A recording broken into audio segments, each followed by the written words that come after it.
Well, hey everybody, and welcome to this week's episode. So this week's episode is not so much RA related, but ironically, it's in the theme of anxiety. I have been catapulted into a boatload of anxiety that I've never had this amount of anxiety before. So let's get into talking about kind of a life update, I guess you could say. Yeah, a life update. So as many of you know, last week there was no episode, and that's because our fur babies had been sick. Our cats, Harley and Bella. Bella, who we call Bee, and you have seen her from time to time in my videos.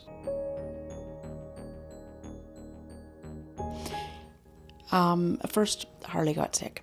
At first we thought it was just, like a flu of sorts for Harley, maybe some gastroenteritis going on. But we took her to the vet. Harley is diabetic. She has been on insulin for, I think it's like 6 years or so. We hadn't given her insulin because she had been having diarrhea. She wasn't eating. So we stopped her insulin the night before her appointment. The next day, it had been over 24 hours since her injection when she went to the veterinarian, and her blood sugar was absolutely perfect. Her diabetes had miraculously gone into remission. That's not abnormal for cats that they can do that. I call her the bionic kitty because she is quite amazing. She's 17 years old and she does not act it. A week, almost to the minute, Miss B got sick. She started having some of the same symptoms as what Harley had. We continued to observe Miss B for about 3 days and just didn't get better. The vomiting slowed, but she was taking in very little amounts. She would take in a little bit of water and that was it. So we ended up taking her to the veterinarian. From the moment that B got sick, I felt myself spiraling. My mind just started whirling. I would say that I have had the worst anxiety over this that I have ever had. And we talked about how I would have anxiety about going to people's houses and going to the doctor and all of those things. This has been a level of anxiety that does not go away. This has been a level of anxiety that stopped me from eating. This has been a level of anxiety that makes me just want to sit and cry the whole time. It is beyond my control in terms of what's going on now. I try and, focus on other things. And it's in the quiet and in those moments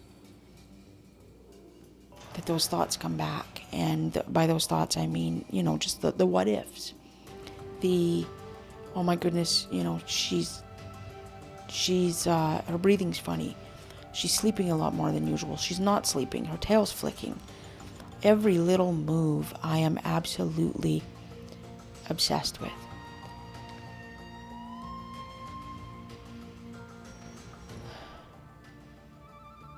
I've never had anxiety like this before. I had anxiety when my dog Riley was older. I had anxiety that time would come where she got really sick and I would have to make that decision to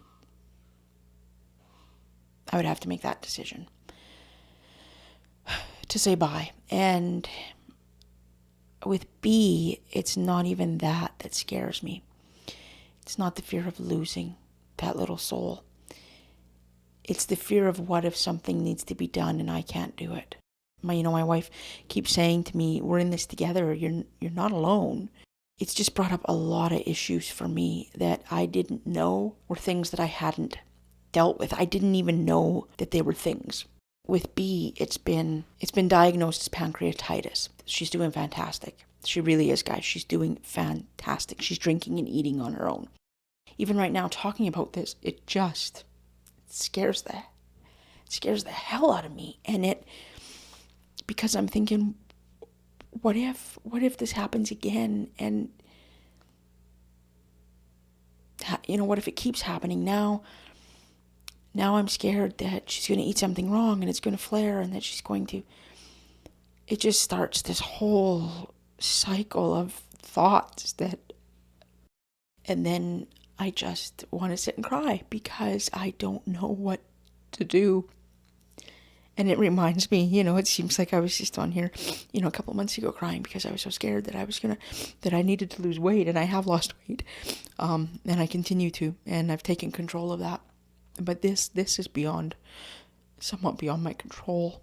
And it is the thing that scares me, is the what if.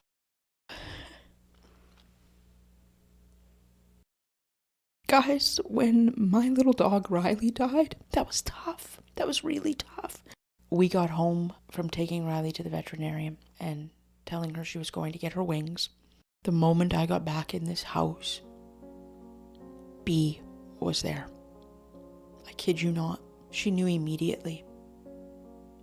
She was there. I now realize that what I did is I took my wounded heart from Riley and I put a Band-Aid on it. And that Band-Aid was B and is B. Prior to losing Riley, I lost my gram. And I realize now that those losses, I thought I was doing good. I thought I was one foot in front of the other and doing great. And then B got sick. And it all just came flooding to the surface. I thought I knew how to handle anxiety. You breathe, you do things like put the negative thoughts, picture them being in a balloon and just send them away. I've been doing all that and it's not doing anything. Every day, every moment, I've lost time. I don't know what day it is. I don't know. I know we go to bed at night and my ears are constantly open and, my eyes pop open and where's B? Is she okay? And she's great. The other night she kept us awake all night because she was busy playing on the bed with us. I loved it. It was fantastic. But this has cracked me open. There's a phrase that keeps going through my head. Sometimes it takes a breakdown to have a breakthrough. And I think this is my breakdown. And I think my breakthrough is that there's a lot of things that I need to deal with that I have never dealt with. I've just put a smile on my face and carried on, one foot in front of the other. I would be busy putting other people back together while ignoring how I was feeling. Stoic, even, I guess you could say. I have cried more tears in the last 2 weeks than... I don't remember crying this much in a long time. It's been in the back of my mind for a while now to seek counseling to help push through some of this stuff. So today, when I woke up and those feelings were still there. So today I made an appointment for a virtual session with a counselor and to begin. And my main goal is to learn what to do when I feel things just begin to swirl and my head just goes. Right now she's sleeping and I'm thinking, she's been sleeping for a couple hours. That's a pretty long time for B to sleep. Oh no. So that's why I contacted a counselor about this, because I know I need to talk through it and I need to work through it. And my wife lives with anxiety, and I have watched her have panic attacks and I have talked her through them. But I have to do this on my own. I know I do. This is for me. I have to learn to deal with this. So, as always, I will keep you up to date on how things are going. Videos will continue, as always. This is just part of the journey. And, this year, at the beginning of the year, I asked my guides and angels, and I said, okay, I want to be healthy this year. I want to get to the root of things, find out the why I am the way I am, find out why I've gotten to the weight I've gotten, find out why I'm, so easily taken to the couch and can just become so sedentary. There's reasons. And I asked them to help me with that. And I do believe that this is part of that lesson, that this is part of the breaking open and getting to the root of all things. This is part of the journey. And this, in the end, will make me stronger. I will attack it head on, because that's what I do. And I will begin to take back the control, because I feel like I have no control right now. And that, for me, is scary. So that's it for now. I wanted to touch base and let you all know how she is doing and how I am doing. I will see you next week, and I will give you an update. And I don't know what we'll talk about, but we'll talk about something.